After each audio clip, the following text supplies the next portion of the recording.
دوستو اور عزیزو، السلام علیکم ورحمۃ اللہ وبرکاتہ۔ آج ہم سیکھیں گے گھر سے نکلنے کی دعا۔ جب ہم گھر سے نکلتے ہیں کون سی دعا پڑھنی چاہیے، حدیث کی روشنی میں جانیں گے اس ویڈیو میں۔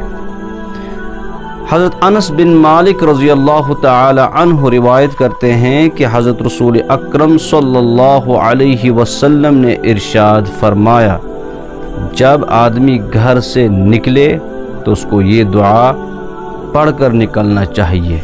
دعا ہے، بسم اللہ توکلت علی اللہ لا حول ولا قوت الا باللہ۔